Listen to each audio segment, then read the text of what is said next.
I want to start with just introducing myself. My name is Jackie Nuñez, and I am the founder of Last Plastic Straw and Advocacy Program Manager for Plastic Pollution Coalition. I'd like to welcome you to our series, our webinar series.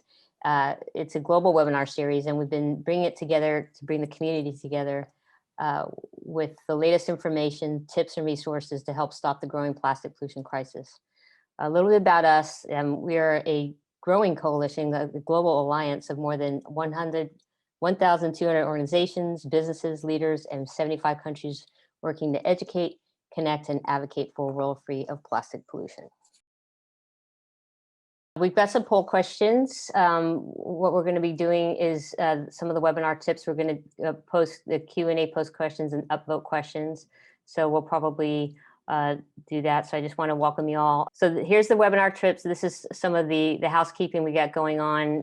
Please share on social. You'll see some of the hashtags there. And Frankie, I think you win with all of the different tags that you can go. So please share on social.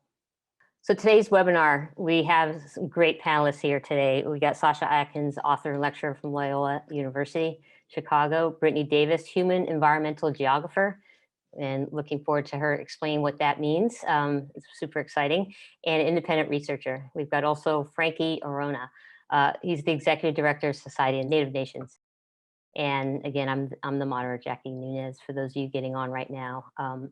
I'm the Advocacy Program Manager for Plastic Pollution Coalition and founder of Last Plastic Straw. Okay, so before we get started, I'd like to introduce Frankie. He is the Executive Director of the Society of Native Nations, and he is also a member of the American Indian Movement, and he's going to lead our opening prayer and center our intentions for today. Thank you, Frankie.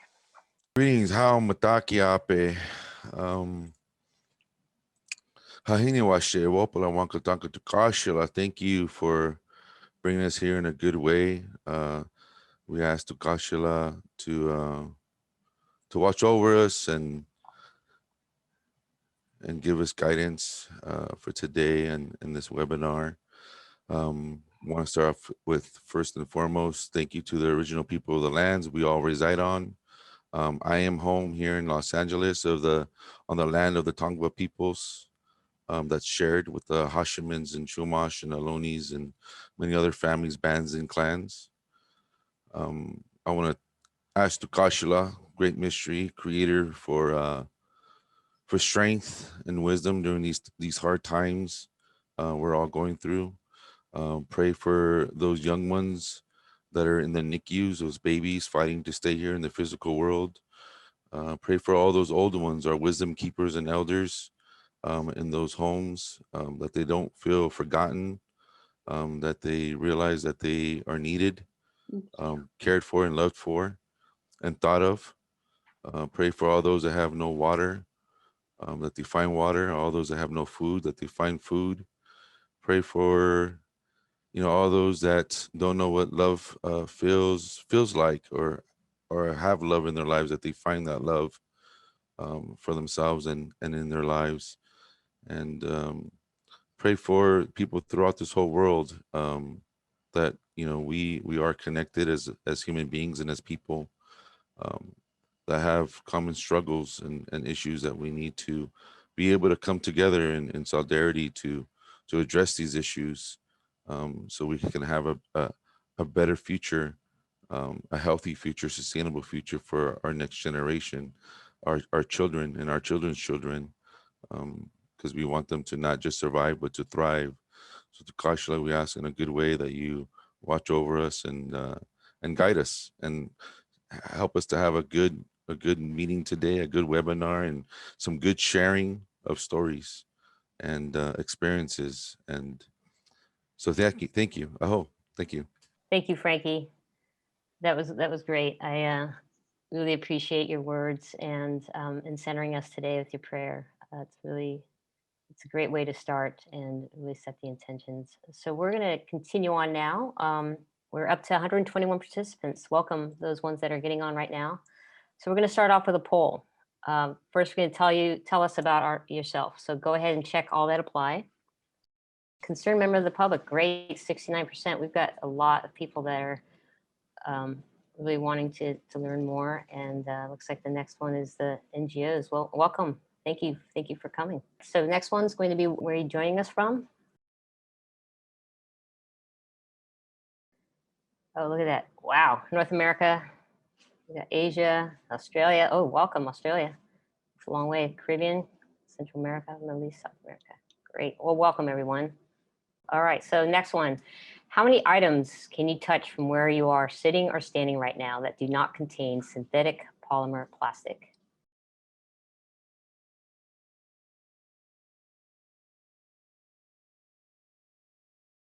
Okay, so let's get started. It's my pleasure to introduce Sasha Adkins, lecturer in environmental health at the School of Environmental Sustainability at Loyola University, Chicago, and author of From Disposable Culture to Disposable People, The Unintended Consequences of Plastics. Their work focuses on endocrine disruption and environmental justice. So welcome, Sasha. Thank you. So I am speaking to you today from the meeting place of the Council of Three Fires in Evanston, Illinois, but I'm not from the Chicago area. I grew up on this very sailboat, and I consider my spiritual home the Atlantic Ocean. This is actually the boat that I lived aboard for 7 years with my parents. I remember snorkeling in the coral reefs off Bermuda, where I got the worst sunburn of my life because I was in the water face down for 7 or 8 hours, unable to pull myself away. It was just so magical. I remember growing up with dolphins and whales and how I was always jumping overboard to play, which I think frightened my parents. But later as an adult, when I went back to the sea, it had changed so much. And that was heartbreaking for me and started my journey researching plastics. Next. I started thinking about the unintended consequences of plastics as a material, like how they concentrate toxic chemicals in the food chain. I studied mercury in graduate school, concentrating in styrene butadiene black hole polymer. But all of that scientific data led me to think about plastics as a symbol and the unintended consequences of how we talk about them, how we frame these issues. Next. For example, when we tell the story about Captain Charles Moore sailing through the Pacific garbage patch and then drawing attention to it, do we imply that he discovered the problem of plastic marine debris? I had the honor of sailing with Charlie and the Algeta, and I know that he doesn't claim that himself, but I've seen others make that claim in the media, and I want us to think about the echoes and the baggage of that being discovered by a wealthy white man. Next. When people like Winnie in this photo are rendered invisible, her community, she's in the Philippines, she's in Manila collecting trash, is among those impacted first and worst by the plastics problem. Next. So one of the major unintended consequences that worries me is how environmentalism is being co-opted. Here are just two examples of how one strand of environmentalism is about protecting nature from people. In practice, this often looks like protecting nature so that wealthy white people can enjoy pristine wilderness. And in some contexts, this is called fortress conservation. So this is one of the things Brittany and I just wrote together on in an upcoming chapter for a book. She'll share more about it in a minute. But we're seeing the same kind of white supremacist narrative recycled, pun intentional, to justify xenophobia and eugenics in the name of challenging consumption and plastics. So for now, I'm just going to pick up on the message of, if you're a responsible adult, you put it in the right trash bin. Next. But actually, the purpose of recycling is not to reduce waste, as I think many of us on this call are already aware. It's to reduce your guilt so that you keep consuming. Next. We don't talk much about where it goes after it leaves the blue bin, and that's starting to change, which is gratifying. This is a still from the movie Plastics China, and now it would be about Indonesia and Malaysia and Vietnam and other places. But the story is the same. This little girl spends her day playing in mounds of plastic garbage.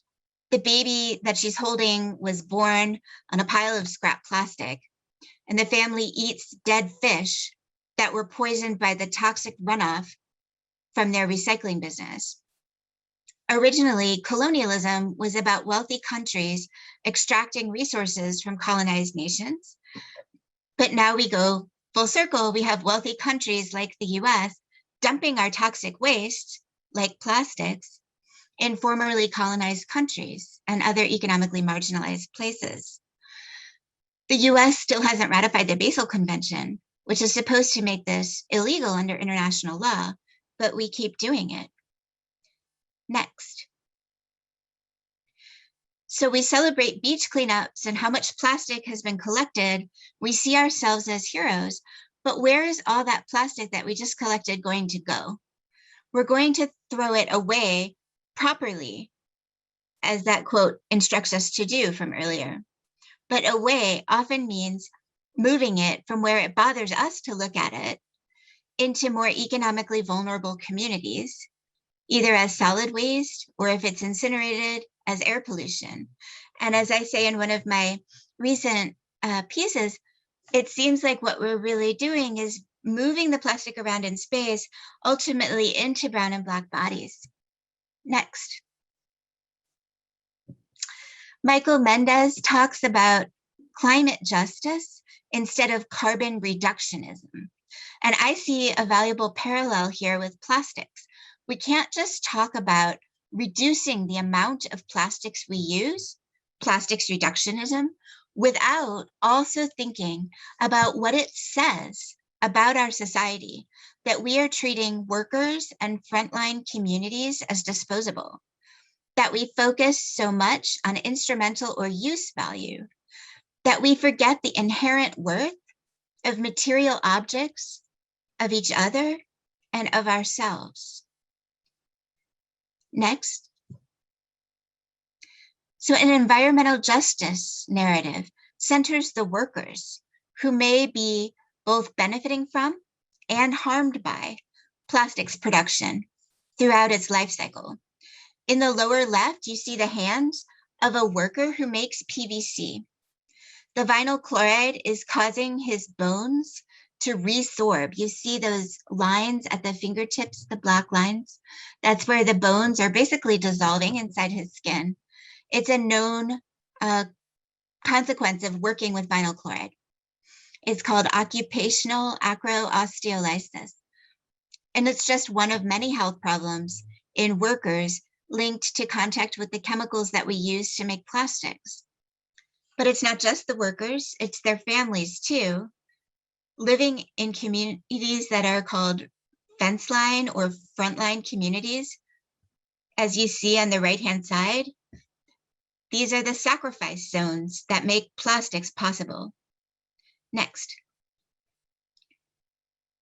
So as a way forward, I suggest that yes, we minimize the single-use plastics we consume, but also that we reflect on how racism and class oppression make plastics possible. Thank you. All right, well, thank you, Sasha. So now I'm going to introduce you to Brittany Davis. Brittany Davis is a human environment geographer and independent researcher. Brittany is a collaborator with Sasha, and they recently wrote a chapter together on eco-facism, COVID-19, and plastics. Welcome, Brittany. We'd love to hear from you and find out more about what you do and what you're doing next in this realm. Thank you. So I'm really grateful and glad to be asked to be here today. I'm going to be talking some about my personal experiences, but also some about the chapter that Sasha and I recently wrote. And I'm speaking today from unceded Seminole lands in Florida. I grew up in the Florida Panhandle. I have so many fond memories of going to the lakes and the beaches in Florida, also sinkholes, which is its own thing. When you're a Floridian, you swim in sinkholes, and the springs. And there's a whole story that I could tell that I don't have time for today about Nestle, the springs, and disposable plastic water, but we won't get into that. Nestle's trying to ruin Florida. That's all I'll say.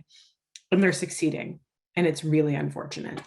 But splashing in the water, it just brings me joy. And so I moved back to Florida a couple of years ago, and it's been amazing for me on a personal level to be close to the ocean again. You'll hear this also from Frankie. Frankie is from coastal people. Sasha grew up on a sailboat. I grew up in Florida going to the beach. We're all very connected to the ocean. And during my PhD, I lived on the island of Utila in Honduras for about 1.5 years. And I studied marine conservation, fishing, and tourism. And I was really looking at ways to make those more compatible. And I was thinking about environmental justice and how to make the Black communities on Utila less disadvantaged than they're historically disadvantaged. They're like descendants of slaves. And so there's a lot of legacies there. But it was really in Honduras and living on this small island where I became really attuned to the ways in which plastics have infiltrated our everyday lives and how they affect distant communities. So one of the things that would happen, this island is about 19 miles off the mainland. And after a heavy rainstorm, you'd see all this plastic debris start showing up on shore on the island and in the coves and in the inlets. And so some of this was flip-flops, some of it was single-use plastic water and soda bottles, some of it was bottle caps, some of it was like, who knows, broken off of a notebook or like unrecognizable small pieces of plastic. And the local groups would organize beach cleanups. And you'd go, and as Sasha said, you pick up all these things and then you put them in a plastic bag, and then what? You're on an island. You can't escape the plastic other than by sending it off the island, where it will then return to the island the next time there's a heavy rain. And when you talk to people, you also, in my case, really started to realize that they were just starting to have some of the huge influx of plastics in their everyday life that had already become so commonplace in my life in the US that I didn't even notice it. So people were switching from glass Coke bottles to plastic bottles out of convenience, and that was still relatively new. And they were getting plastic satchels of water, and that was relatively new for them. And it really got me thinking a lot about plastics, especially because, like I said, this was an island. They would, tell us to recycle. There is no real recycling of plastic, so that's just a myth. And what they would really do sometimes is repurpose it by grinding it up and then putting it into concrete, which just furthered road building, which was a whole nother problem that was happening.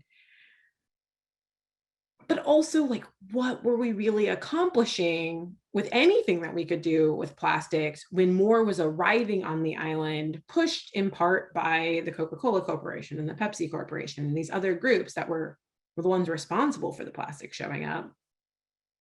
And yeah, I just started thinking about it all the time. And then I met Sasha a couple of years later, and we had these really amazing conversations. We worked at the same job around the corner from one another and got to have these really rich conversations. And then Sasha was such a great friend and was able to point out to me all of the things I hadn't been thinking about, and still does this, including as I was preparing for today. So what I want everyone to think about is how your relationship with plastics has changed since the onset of the COVID-19 pandemic. And we'll date that to December of 2019 because people are from all over the world. In the US, that might have been March 2020. In other countries, it was sooner. And so what COVID-19 did in many ways is it transformed our use of plastics. Plastics became the hero because they were the thing, supposedly, that could keep you safe. And at the same time, they became a much larger threat to our bodies, to our ecosystems, and to our health because they became even more present. So an example that I've experienced firsthand, and I imagine I'm not alone, going to the grocery store in, let's say, April of 2020, plexiglass barriers that have appeared to divide the cashier from the customer, sanitizing wipes to use on the cart or basket, those have plastics in them, but if you could find them, they were considered a hot commodity product. Similarly, hand sanitizers sold in plastic bottles became valuable and rare and a hot commodity to try to get. And many grocery stores banned reusable bags. You could no longer bring your own bag into the grocery store. And even the ones that did allow it would not bag your groceries in that reusable bag. You had to bag them yourself and deal with, in my case, some public shaming of other people in line because you're slowing the line down. And we can all acknowledge the public shaming factor is a real factor in things that we do. Customers and staff wore those disposable surgical styles masks, which are again woven with plastics. And all of this was really just the architectural equivalent of hydroxychloroquine or snake oil. Like, it doesn't actually protect you from COVID-19. It's an airborne virus, and the most likely way of transmission is through the air. A plexiglass barrier that goes up just above the cashier's head isn't keeping them safe, and it isn't keeping you safe. But what it does do is it's theater, right? Hygiene theater.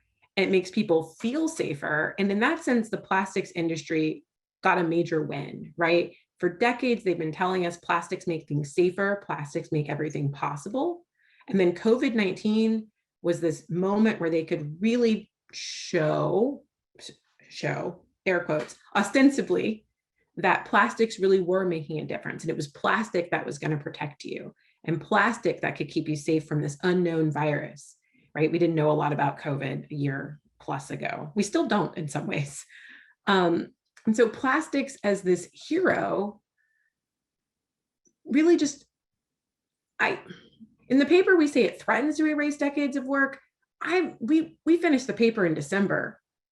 I see the undoing every day of decades of work to reduce disposable culture. And for me, it's greatly concerning. And at the same time, as I said, I did research in Honduras, and there's this parallel to the fear of Honduran migrants arriving at the border, right? And this lack of understanding for many people in the US, and this would be a whole nother talk, about the push factors that are pushing Hondurans to migrate to the United States, many of which are deeply rooted in US policies, some of which are rooted in things like toxic colonialism and the pollution of agricultural fields to the point where they're unusable and people cannot feed themselves, right? People migrate. And when they get to the border, we want to treat them as a foreign contagion, spray them with toxic chemicals, isolate them in cells, and push them to Mexico and make them Mexico's problem. We want to treat them as disposable. It's a huge problem. I'll stop there. There's a whole, I could talk forever about racism, plastics, and society. But I want to end with a couple comments about hope for the future. For me, there's two real options. And the first of those, and the most important for individuals, is changing and thinking really seriously about how we live and consume and how we relate to one another. And the relation to one another is the key part. And that one another is not just people, but also the places that we live, the unceded lands that we live on, that were stolen in the land back movement, and maybe one day will be returned. It means really thinking about our consumption and what that means, not just for ourselves, but for people all over the world. If I accept this plastic bag at the grocery store, where will this bag end up? And whose future in Indonesia or Malaysia or Thailand am I foreclosing through my actions? That's something I think a lot about. And the other is forcing corporations to grapple with the full life cycle of their products. The phrase extended producer responsibility comes up, and I'd like to credit the Plastics Pollution Coalition for your work on the Break Free from Plastic Pollution Act. This is crucial, right? If producers actually have to deal with all this plastic, they'll find it something else to do, because they'll discover very quickly, and they already do know this, that they don't have anything to do with it, that downcycling it in perpetuity isn't really an option, but the high amount of fossil fuels needed to continue to generate plastic, if they had to eat the carbon cost, there's no way that they would keep doing this. And also, I mean, let's be honest, at the grocery store, do you really need a tomato that comes in a plastic shell? Or I think my favorite thing at the grocery store that's a little strange to me is like oranges inside of plastic, as if the peel of the orange isn't going to keep the flesh inside of the orange safe. It's almost like Mother Nature has designed the orange to be able to fall from a tree and still be edible. And we are so concerned that someone might touch it in the grocery store on the peel that you're not going to eat. that we've wrapped it in a plastic shell to make it safe, right? And so for me, I think it's really, if we can get corporations to have this extended producer responsibility, they will come up with better ways to do things out of necessity. And so plastics are a problem, but we also need to think about how our culture has really created these problems too, and the complicity that we have is also part of the solution. And the more we can tell our stories about plastics and about changes and about the, like, right, it can't just be always the negative, but also some of the positive, where we show and we stop demonizing the other, whether that's the, I won't even say what politicians say, the virus and its origins, right? People immigrating to the country, and stop trying to separate ourselves from one another, the better off we will be. And I'll leave it there for now. Thank you. Wow. Thank you, Brittany. That was great. Very thought-provoking. Yeah, it just makes me think there's a saying that I just came across recently that said, everything we make returns to the earth as either food or poison. It's from by Slow Company. And it really makes you think about, like, what is your poison and the choices we make, but it's not on us. It really is the extended producer responsibility. And thank you so much for mentioning the Break Free from Plastic Pollution Act. It really is a great piece of legislation. If any of you guys have not heard about it, please look it up. We actually have a link to how you can urge your legislators to support this important bill. It really handles the problem from wellheads to waste, and really addresses an extended producer responsibility. Well, thank you, Brittany. I'm going to move on now to Frankie. So I'll reintroduce you to Frankie Orona, Executive Director in Society of Native Nations and a member of the American Indian Movement. Take it away, Frankie. Welcome. Hello. Thank you. First and foremost, just want to apologize for not being more prepared, as many things are happening within our communities right now, and we've been just super busy. I will share some photos on my back screen as I'm talking about some of the work that we're doing, since I wasn't able to put together a presentation in time. Again, I apologize.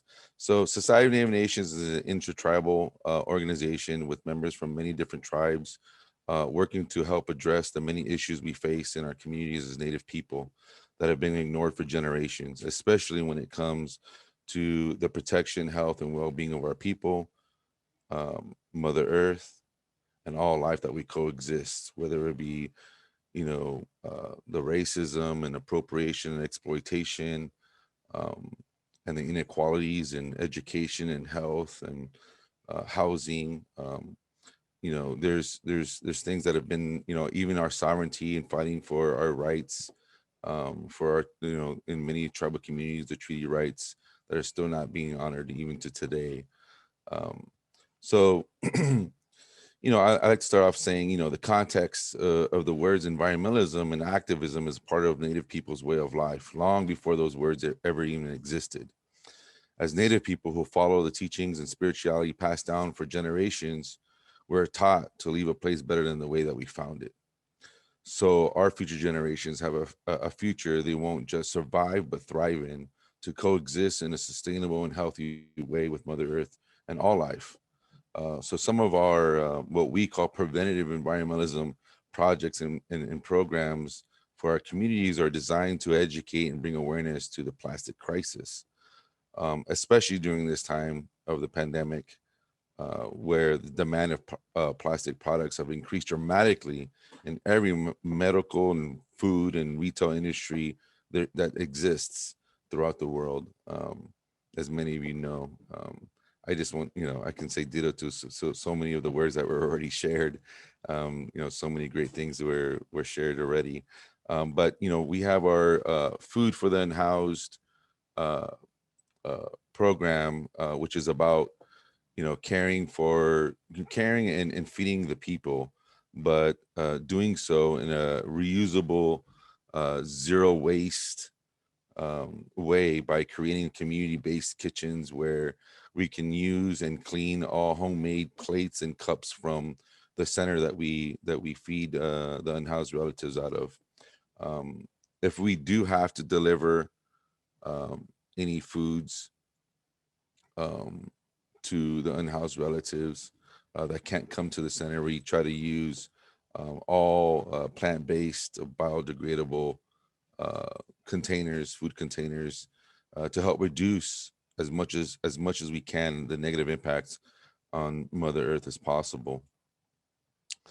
So you can see in the pictures, you know, they're really they cook the food traditionally outside on a fire. You know, they put a lot of love into it. We've been doing it every weekend since this project started in July of last year, and it's been consistent ever since. So, you know, we're trying to show our communities that a lot of this work can be done in a more thoughtful way when it comes to trying to coexist with Mother Earth and leave the least amount of footprint as possible. So we also have what we call our Return to the Earth and Mold It program, which you can see the picture behind me is a Mayan elder, Veronica Salas. She teaches how to use earth to make what we call, you know, what we call earthware. It's using old ways and art to teach a little bit of how what we call is deprogramming ourselves of what we know today to reprogram ourselves, you know, with and relearn a more sustainable way of living with as little impact as possible to Mother Earth with those old teachings, by using earth for the things that we use to, you know, to put our food on, or to put our drinks into, or use to feed ourselves and in our everyday lives at home. And so, yeah, she teaches, and it's an amazing thing. It's inspiring to see all the families and youth come out. Like I said, it's, you know, using old ways and art to re-educate and relearn with the families, children, and the community members, where at the same time, when we're doing this, we're educating about the old ways of not just the old ways, but the negative impacts that plastics has had over time in our communities and throughout the world. So they get together, the families come in with their children and community members, and she teaches them from scratch how to make their own plates and bowls. And you know, the classes are inside, outside. We do everything we can to try to protect our community during these times, because it is still scary times, you know, where we want to make sure that we keep our families as safe as possible. And so, you know, learning these ways, you know, we educate them during the same time on, like, we show them the photos of before and after, and how, you know, the people used to make these things, you know, back in the day when we didn't have or need plastic, and showing them, you know, those negative impacts when they create this art. When they create this art, they're reminded, you know, we're hoping for them to replace some of the plastic in their cupboards at home with this earthware. So it reminds them, they look at it and they use it and they see the art, reminds them of what, you know, why it was made, and how we don't need, as, you know, the plastic as much as we might, that we have come to be convinced of, that, you know, we need, and we don't. So, you know, replacing that and giving them those memories helps us to get more family and community involved in addressing, you know, petrochem build out and infrastructure. And then, you know, with the involvement and the leadership we see coming out of our younger generations, it's inspiring to see them hold us accountable for our actions today, right? And how they want true change. Their involvement is crucial, as it is their future we are trying to protect. We must listen to their voices. Their voices are important.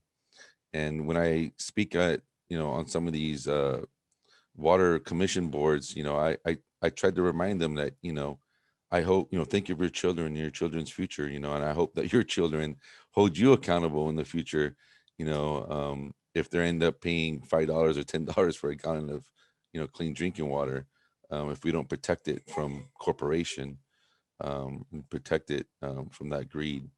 So we have to protect the water, the land, the air, and life from corporations and that greed. So there's a lot we can talk about as far as the inequalities and how this impacts indigenous communities and people of color communities that are under resourced um, and I think it's something that we need to continue to have discussions and talk about. And we really believe that, it's not just about, going to the front lines and addressing the issues that are existent today, but it's also trying to change our very way of life in our homes and how we do the things that we do in our communities. So we try to create these projects and these programs for our communities that are intertwined with breaking free from plastic and zero waste. With older teachings and having the elders come out and teach those things, but at the same time having the youth come out and inspire us by showing us their, how passionate they are about the involvement of creating a more sustainable future. So there's a lot, we could talk about, and I don't want to keep everyone on Zoom. I'm sure there's some questions you can, you please feel free to, to ask the questions and contact us, and we'll definitely share what we can. But yeah, I think my last, point I would like to, really emphasize on is, don't listen too much to the tactics that, these corporations use to try to convince the community on what's best for us. When they try to say things like, water is a human right, and that's why we need a desalination plant to make sure everyone has water. Well, that's not the solution. The solution is to protect the water and protect our air and land from the corporations, and to heal what we have already, and to take care of what we have already, and to heal that we have contaminated and mistreated, to heal those things, to talk to the communities that are directly impacted, give them their voices, and listen to what they say, and what they know is best for their community and how to address these issues. And if they are heard, you'll hear them tell you it's the way to solve it is to leave it alone, so stop mistreating it, to honor it, to respect it, and treat it like something sacred, because it is. We all, water isn't prejudice or racist. It gives life to all human beings, and we need to treat it with the same kind of love. So I think, if we continue to, have the conversations and remind ourselves of the importance of what we've been given to sustain our lives, I think we want to we'll tend to treat it more in the way that it's supposed to be treated, and that I always say the elders always say that, we've taken more than we've given back, and that's why we have the problems that we have today. And if you want to fix them, fix it with love. That's the solution. Because if you love your water as much as you love your child or that person or those things that you have in your life, then you're not going to want to harm it. You're going to want to help it and nurture it and help it become sustainable and thrive. Because we all have children, and I want my children to not just survive, but to thrive. So yeah, I appreciate the opportunity to share and speak with everybody. And thank you. All right. Well, thank you, Frankie. And before we have a question, and we have referred to the Break Free from Plastic Pollution Act a couple times, so I will give a little bit more clarity of what that entails. And we'll be following up people that have registered with a follow-up email, and you'll have links to that as well. But before I do that, though, I just want to share with everyone that we're going to open up the discussion, but I wanted to share that we've all challenged ourselves to commit to the 80-10-10 rule. And the 80-10-10 rule was shared from Sherry Mitchell. I learned about Sherry Mitchell, Native American attorney, teacher, and activist and change maker, from a podcast. And this whole concept just kind of blew me away. And as an activist working in this space, this is something that I really want to focus my energy on. So what the 80-10-10 rule is 10% of our energy is spent educating ourselves and learning about what are the problems, right? So that in that respect, we've talked about the problems, and we're learning about where the harm is coming from. So the other 10% is in stopping the flow of harm coming towards us.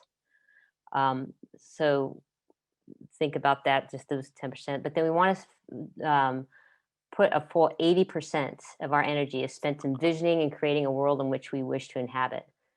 So she elaborated on this, on the 80%, and this is what she says about it. If we think about what we feed grows, we understand the basic construct. Then we are feeding the world in which we want to inhabit, and stop investing so much of our time and energy focusing on what we don't want to continue. One of the things that are critically important to realize is this growing tension we all are feeling is not something that is wrong, but that something is being righted within us. So I think that's just a beautiful way to put it and to think about and to really work towards. So in the spirit of the 80-10-10 rule, we have imposed upon ourselves. So let me just start with when we imagine ourselves in a post-plastic disposable society, what would that look like? And let me, before we start talking about that in the panel, I'm just going to address the question about the Break Free from Plastic Pollution Act, and there's a link in the chat, but I guess we will share it too.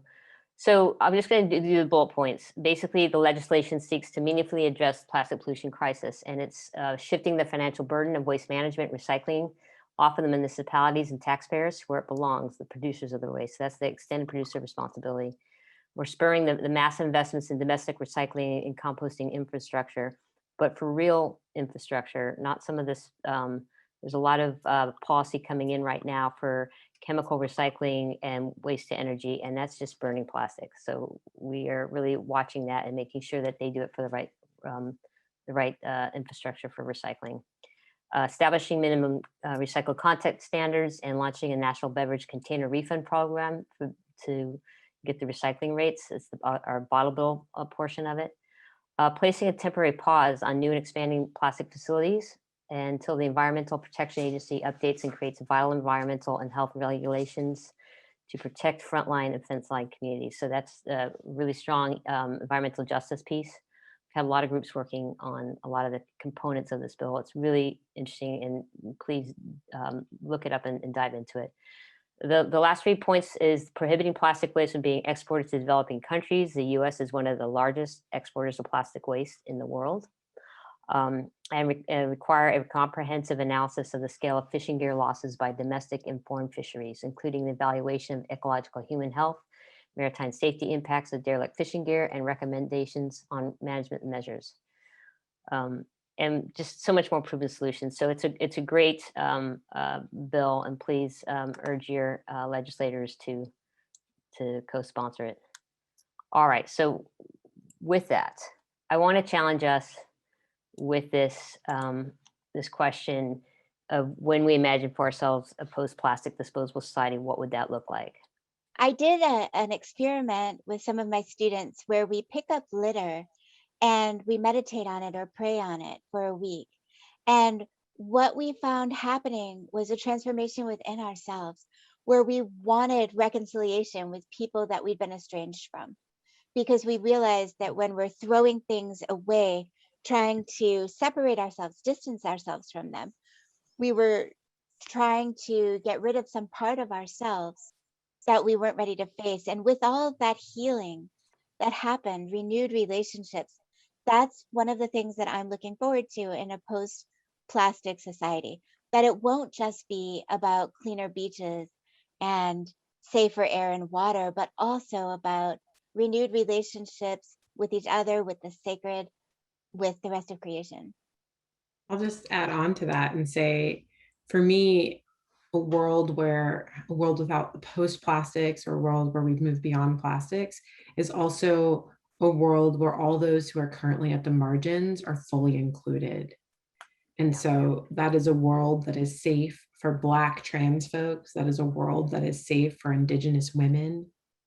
That is a world that is accepting and inclusive and safe for those with disabilities. That's the world I want desperately to live in. And so for me, that is, and it comes out of just exactly what Sasha was saying, of wanting to be together and wanting to be connected. We will no longer be able to leave some people on the margins. They will have to come with us. And that world where, and I'll just be honest and say, social media is very good at highlighting deaths of Black men in particular. It is very, very bad at highlighting the deaths of Black trans people who are living through their own, honestly, genocide at this point.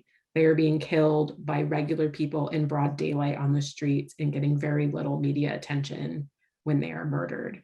And so a world where that no longer happens, that's the world I want. And plastics and the divisions that they create make that impossible. Yeah, I would say for me, just to add on, well, first ditto to a lot of what has been said, but you know, for me, it's, you know, I got reminded last night, you know, Native people, our elders are very, very good storytellers. And, you know, that's the way a lot of our oral traditions are passed down. And I think if we listened more to those wisdom keepers and those elders and those stories, I think we would learn a lot of how we coexist, and, you know, with love, with our communities, our with Mother Earth, and find those old traditional ways and how we did coexist. And I think those teachings there really do show us how, you know, we have a responsibility to do our part on making sure that we have a healthy, sustainable future. And it's in the teachings. That's, you know, as far as the way I was taught, you know, a lot of what we need to know or learn is in those teachings. It's in those stories. It's in those you know, it's with those wisdom keepers. You know, I always tell people, you know, I go to many ceremonies, but some of the most profound, most precious moments I have is sitting at a table eating dinner with those elders and just listening to them share stories. It's amazing. It's absolutely beautiful. And I think I that's what I see, and that's what I hope for, is more of that. Yeah.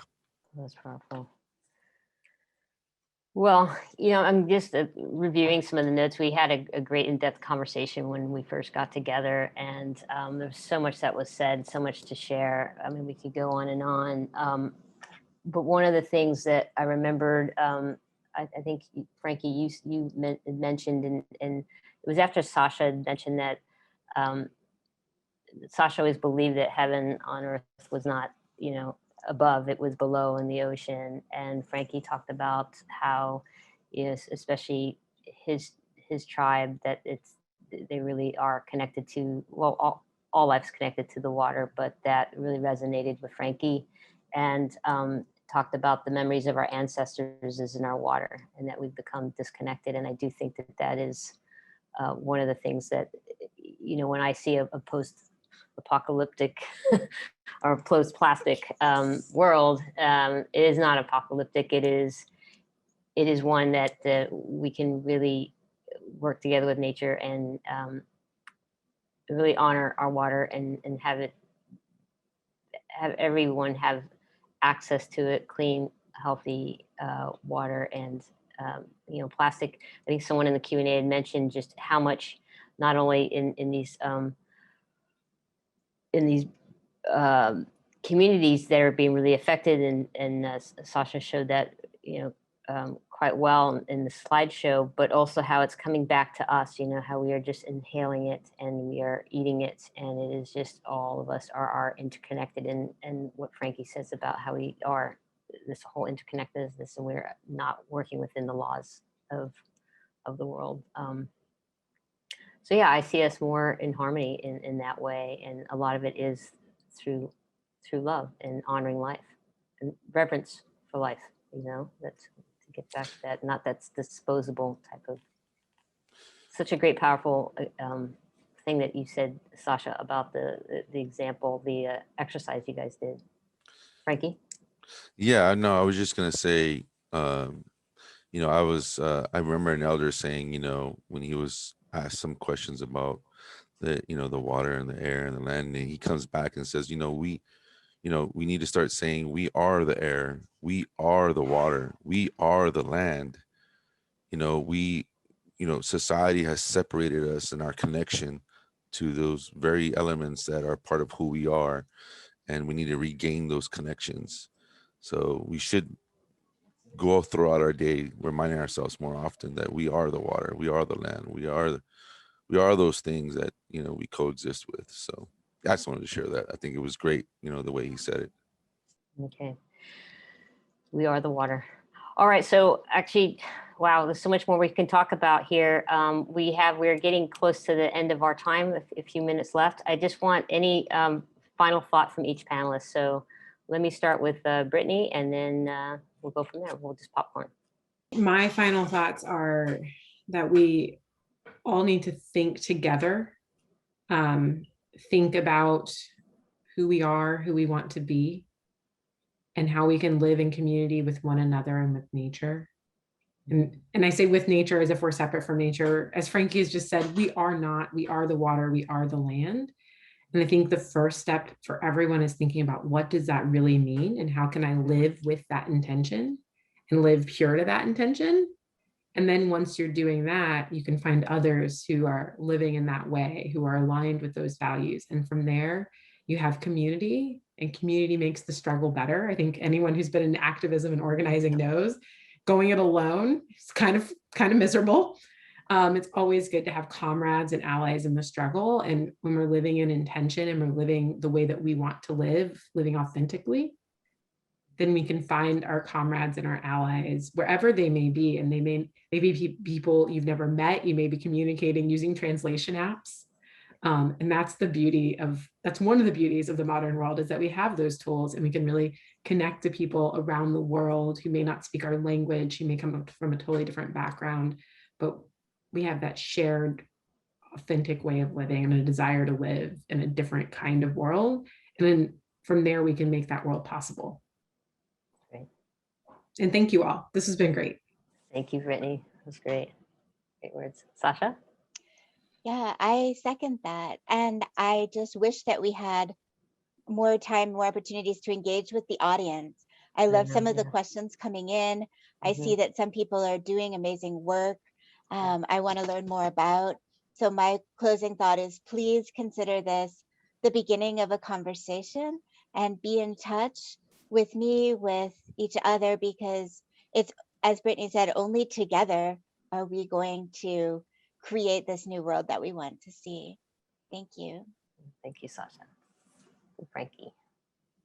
Yeah, I would also agree. You know, I think conversations are important and they need to continue. And we definitely need to continue to include our youth voices, and bring them to the tables.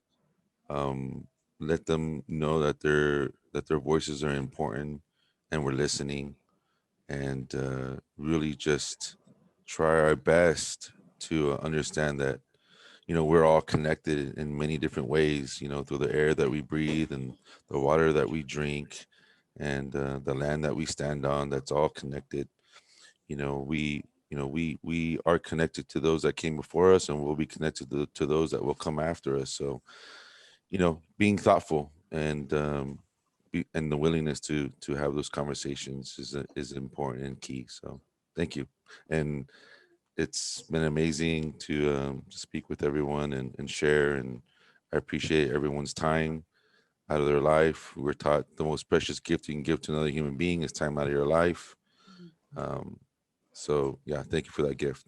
Thank you. Oh. Thank you, Frankie. Thank you, Brittany. Thank you, Sasha. It's been an incredible, really fast webinar, and I look forward to more conversations with you guys in the future. I just want to let everybody know, I want to have you please save the date for our July webinar. And we have the slide up right here. It's called Plastic-Free Periods, Protecting Our Bodies and Preventing Plastic Pollution. So it should be really great webinar, really interesting. So please tune in and sign up for that. And we'd love to invite you to get involved with us. So here's our information, how you can contact us and connect with us. So we'll be sending out a link to our survey. We would love to get your feedback. So we'll be sending, following up with you guys and with some more links and maybe some of the answers to your questions. It looks like some of you guys were looking for more information from Sasha and some other stuff. So we will follow up with the participants. Thank you so much. Thank you for your time. And again, thank you, my panelists. That was incredible. And all of you out there, thank you for joining us and spending a little bit of time with us today to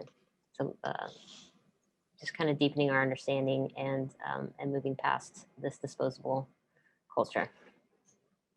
Thank you.